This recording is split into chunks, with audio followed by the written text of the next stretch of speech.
My guest tonight did Murphy fall off his chair? My guest tonight is the son of Angelo and Judy Poffo. Little did they know that on December 28th, 1954, they would give birth to the genius renown, a man able to leap any ring in a single bound. My guest, ladies and gentlemen, the irrepressible, irrefutable, undeniable Lanny Poffo, the genius. How are you, Lanny? Oh, that was a great introduction. Thank you very much. And I'm still living in the past. God bless you, brother. We all are. We all are. Lanny, we keep it real around here. And so I'm going to start with the realest guy in the room. I promised this because he begged me all afternoon, Lanny. He begged me all afternoon. Can I get the first question? Can I get the first? Yes, you can. Mike Murphy, I'm going to forego my question and shoot it right over to you. Mike Murphy, you got the first question. Well, thank you, Angelo. Lanny, it's again pleasure and an honor to be speaking with you. I'm going to take the questions a little bit in a different direction. I know and I've seen, the genius and Leaping Lanny Poffo, the wrestler. I want to know a little bit about Lanny Poffo, the person, if you will. What was my first question? If you had a choice, any vehicle, what would be your dream car to drive? If you had your choice, money was no object. Good question. Well, that's a very good question, but I'm going to give you a very boring answer because I consider an automobile a death trap. I've lost a lot of good friends driving too fast or driving with their head up their butt. You know what I'm saying? Not paying attention. Yes. So I would say that the safest car on the road is the Mercedes-Benz. And I've had a few of them, but I don't have one now. I'm driving a little Honda, a Honda Fit. And because I just don't use it much. And it's supposed to last forever. And I'm getting to the point where, and I live in a place where everything's walkable. And I also use Uber and Lyft. So I'm 65 and I don't enjoy driving. But when I was in the wrestling business, Mercedes was the most dependable, safest car. Oh, very good. Terrific. Lanny, I know you're a bit of an environmentalist, and I would dare say maybe even a naturalist. Is that something that has always been instilled in you from when you were young, or did you, as you got older, realize, the effects that we have on the environment and such, and change your human ways a bit? Well, I'm just a conscientious guy, and I read everything, and I believe some of it. And I'm even considering possibly getting a piece of land and building a geodesic dome, monolithic domes. They flatten it out, they blow up, and then they shoot it with shotcrete from the inside, so it's like an egg. And then you have a very nice carbon footprint, very little. It doesn't take you much to heating and cooling, and everything is, and I'm amazed that more homes aren't like that, but I would like to set an example. And I don't know if I'm going to do it, but I'm considering doing it. That's remarkable. It really is. I actually know someone who has such a house, and it's literally a climate-controlled dome that's largely fiberglass and resin. And if you're prepared to make that investment, God bless you, because it's not a cheap proposition. It's quite expensive. But I think well worth the money if you have it. Well, I'm just thinking about it, and the company that I'm looking at is in Italy, Texas, which is famous because Dale Evans is from there. And she was the Queen of the West. Yeah. Have you heard of Dale Evans? Oh, sure. Roy Rogers' wife. Yeah, correct? Roy Rogers' wife. Sure. Okay, excellent. I'm glad you knew that. Otherwise, I think I'm talking to a couple of jabronis. No, that was Mike. We consider ourselves among the most educated wrestling smart marks. I even hate that term, by the way, because if you're a mark, you're not smart, and if you're smart, you're not a mark. It's mutually exclusive. But I was in Dallas for the WrestleCon annexed to WrestleMania, and I wanted to do two things in Dallas. I wanted to go to Dealey Plaza and, try to confirm my conspiracy theories over the assassination of John Fitzgerald Kennedy. And then I went to Italy, Texas, to check out the monolithic domes. And maybe I was talking to the wrong person, but I couldn't get a straight answer, and I got a little bit disgusted with the situation. And now I'm considering it again, looking at, trying to investigate. But it's something you want to measure twice and cut once. Gave him a pair that night. But I digress. You and I did meet backstage at the Philadelphia Spectrum. I'm wanting to say somewhere about 85-ish, maybe, somewhere around there. Mm-hmm. So now I know my co-host Dan Sebastiano has got a question for you. Go ahead, Danny.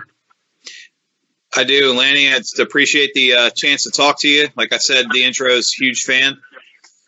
I actually had the pleasure of meeting you at a wrestling convention a couple of years back, and you were very nice on all the interactions. And one of the things you said struck me was you talked about a lot of the poetry and famous, easily Mount Rushmore of talkers in the business. You're on it without question.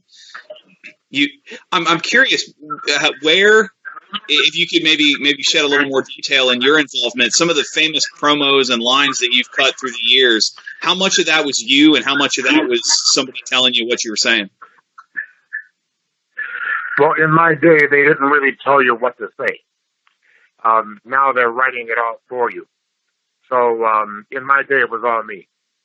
And it was all Roddy Piper, and it was all Jake the Snake Roberts. It was all Macho Man Randy Savage. You really can't write for these people. They developed their own personalities, and they didn't need a writer. That's why some of the wrestling today looks like they're reading, and that's because they are. I really appreciate AEW for what they're doing with the show being the elite, and they actually show the wrestlers with their personalities. So, if you gotta be yourself and just speak extemporaneously or develop your own character, and you really can't do that if you're reading somebody else's writing. Yeah, Lanny, we actually had a rather spirited debate on the show the other night. Bookers versus writers.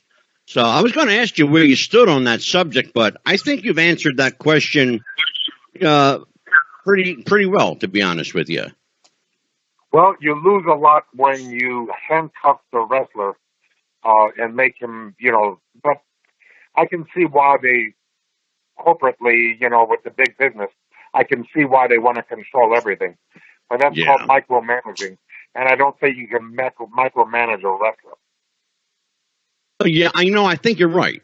If you hog tie a wrestler, and you bind him, for lack of a better word, a wrestler is a free-spirited individual. They need to be able to use their mouth, their hands, their feet, their body to tell a story. You can only tell so much of a story on a piece of paper. And therein you lose translation. That's always been my opinion. That's always been my belief. I've had, of course, Mike Messier and I have had spirited debates back and forth on that subject matter. But true. It's interesting to hear someone in the business offer their opinion on it, especially someone who's been around for so long. Yeah, wrestling was my principal source of my revenue for 21 years.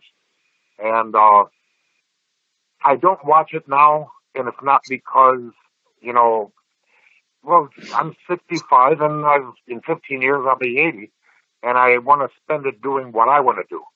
I don't want to spend it doing stuff, that I don't want to, that I don't feel, I've got a bucket list a mile long. Sure. And I'm working on, trying to accomplish in my life what I want to. And I've got, I've got a lot of plans for myself, and I don't want to be watching hours and hours of wrestling.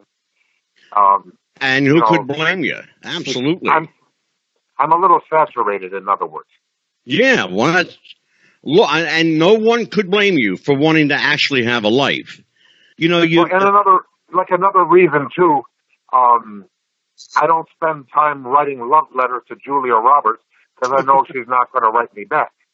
Exactly. So wrestling is a fickle mistress, and I would rather be with women that actually like me. Wow. Absolutely. Absolutely. Lanny, you've had a chance to see the world. You've been all over the place, all over the country, international. You've been overseas. What's the one place, the single one place, if you had to pick one, that you haven't been to that you'd really like to add to that bucket list, so to speak? Well, it would be Norway for the fjords. And I was going to go, and I still might, because I'm going to, hopefully when this virus thing is over, or hopefully, in Halloween I'm going to Liverpool, England, and then I've got some friends from Swindon, England, and we're all going to the fjords of Norway because they haven't seen them either. And that's a fjord is where the iceberg goes through the mountain. It takes millions of years. And it's a very beautiful thing. And I hate to say this, but if you go on YouTube, you can just about see all the fjords you want. You know what I mean? So, but being there is awesome. Well, I was just going to say it's nothing like being there. It's really not. It's true. Lanny, we have, during the course of the week, we put out questions to people, if they had any questions or comments for you. We had a couple of questions actually came in for you. And so these are from our listeners and viewers. Let me rattle one off to you. This is from Dennis Lane. And Dennis writes, Lanny, you wrestled Harley Race in 1978 for the NWA Championship. Was that your first big title defense? And how did you get that opportunity? It was in Chattanooga, Tennessee. I was very excited to wrestle Harley Race, and he led me through one of the greatest matches of my life at the time. So what a professional. I was very sad when he passed away, and I'm very appreciative that as a young man I was able to wrestle one of the all-time greats, Harley Race. The next question comes from Benny Scala. It says, hello, Lanny. I got to meet you a few months ago in Ocala. I even got to hear you sing. My question is, were you ever given a reason why the Gorgeous George gimmick wasn't given a shot? Just my opinion, but with your track record as the genius, you should have been given the ball and allowed to run with it. That's from Benny Scala in Florida. Well, where in Florida is he? Ocala? Ocala, Florida. Yes, I was there recently working for Dory Funk Jr., and of course he's old enough not to be a junior anymore. So, right. Anyway, thank you for saying that, Benny. However, I wouldn't have done well as Gorgeous George because I bleached my hair and it turned red, and then I bleached it some more professionally too. And by the time it got blonde, it started to fall out. And within a month, I didn't look like Gorgeous George. I looked like the Scarecrow from The Wizard of Oz.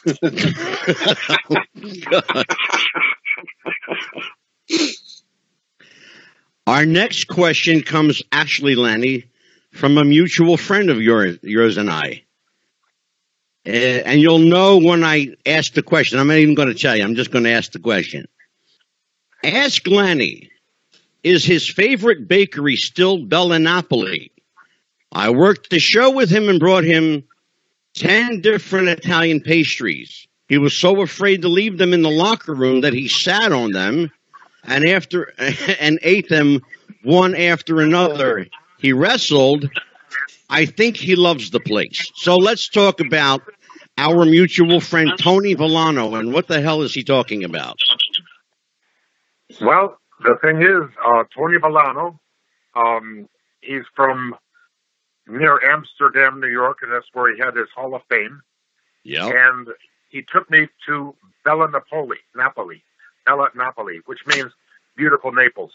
Yes. And Naples is where 120 years ago they invented pizza. Yes. And I think it's caught on a bit. A little bit, yeah.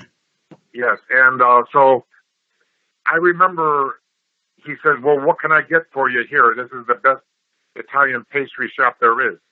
And I said, look, I'm going to go to the bathroom. You go ahead and order for me. And he did, and I got a sampler of everything they had. And I loved it. I mean, Yeah. And, I'm only half Italian, but I think about my grandmother yelling, "Mangia," so. Yeah. Yeah, actually, Tony told me that. I know Tony, and he's a friend of mine. And I said, I'll ask him, Tony. Absolutely.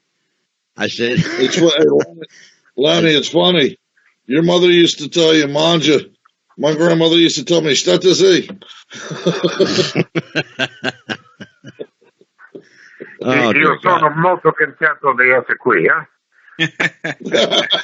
Well, let's talk a little bit about, I'll tell you, God bless you, brother. An Italian father and a Jewish mother, oy vey. Jesus. Crazy. Yeah, not too much damage done. Got to feel guilty for everything. So you can't have Lanny Poffo and not talk at least a little bit about wrestling. So, it's funny, Lanny, when I listen to you speak, and I've seen a lot of your interviews and heard you, and you're a very articulate guy. And, thank you for dispelling the myth that wrestlers are just muscle heads who can't think. You're quite articulate and very intelligent. Being the son of Angelo Poffo, did you have a choice in whether to be a wrestler or not? Because I'll tell you what, man, I don't know if this was ever part of your plan, but you'd have made a hell of a teacher. Well, thank you, grazie, and everything, but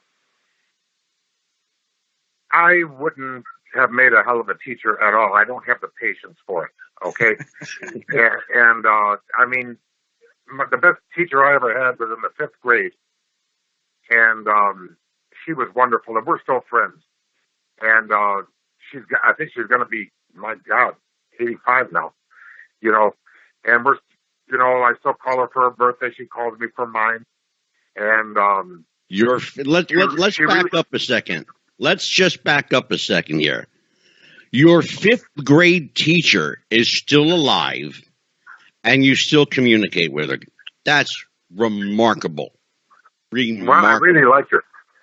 And the second day of school, she says, "Mr. Poffo, I need to see you at 3:20, which is when we got out of school." And she says, "Lanny, I've had you write 2 papers. Tell me about yourself and how I spent my summer vacation." And what you wrote was just wonderful. You could be a great writer. And I said, "I could?"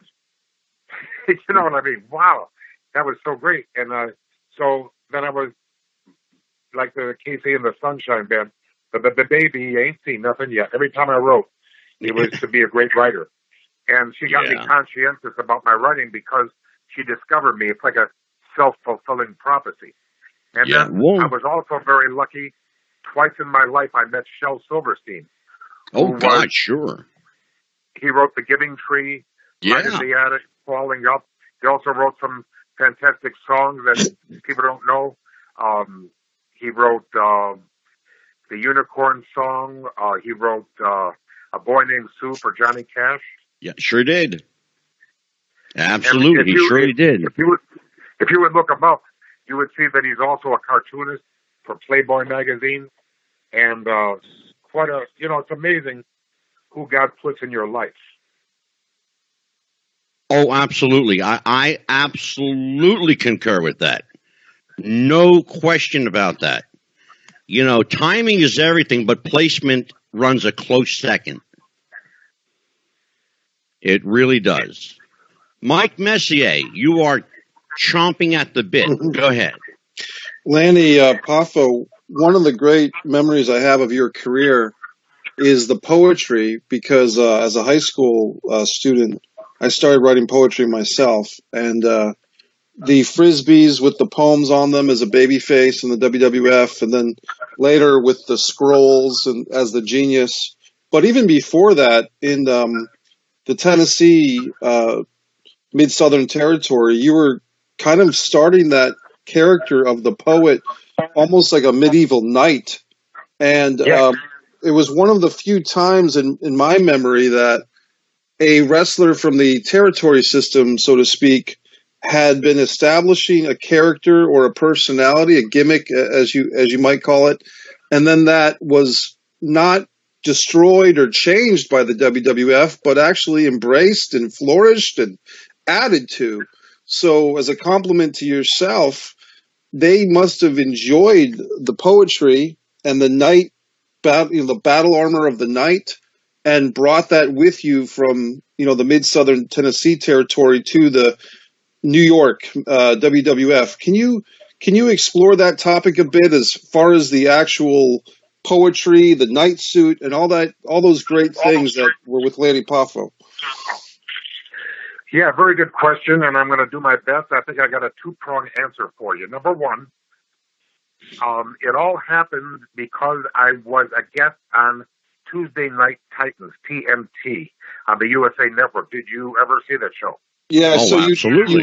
you read a poem for Hulk Hogan in the night suit. Yes, I did, but before that, I was on, and I realized that here I am, a baby face without a gimmick, which is boring right there.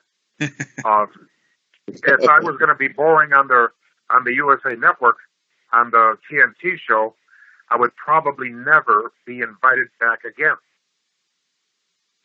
So I decided, well, there must be a way that I can be. So I decided I'm going to play my aces. So I got my suit of armor, and I walked out there, and I had written a poem for the occasion. And I said, look back through the annals of history and the Wrestling Hall of Fame, men from all nations with courage to spare, who struggled to carve out a name. Now compare these high standards of valor to those infamous knights of yore. With bravery staunches their armor, their glory both legend and lore. My medieval connection with wrestling relives that magnificent past. Though mindless skeptics may snicker and scoff, the winner is he who laughs last. Alive with the love of wrestling, I appear on TNT between Vince and Awful Alfred, the hottest show on TV. I'm not your average wrestler, but I wouldn't want to be. I never scream or kiss my arms. I'm happy just being me. I call myself Leaping Lanny. I validate what I say to every single wrestling fan who's watching USA. Yes, I believe in miracles. As God has blessed this great land, I believe the referee will soon be raising my hand. And then we went to commercial, and during the commercial break, Vince says, Lanny, that was great. From now on, you do a poem before every match. And nothing like a little pressure, right? Well, I tried to act a little blasé about it, but inside I was going, yes. I got a gimmick now. Yeah, I was going to ask you about that, whether you were encouraged, to continue to do that. Were you able to, just at random pull stuff out of thin air? Yes and no. I would say not really, but what I did was I just got myself a 49-cent little spiral notebook, and I started writing poems about everybody that I could possibly write a poem about in the territory, whoever I happened to be wrestling. And then I also wrote some generic ones, so it wouldn't be confined in case they surprised me. So I was able to keep enough poetry on hand ready to go at any moment.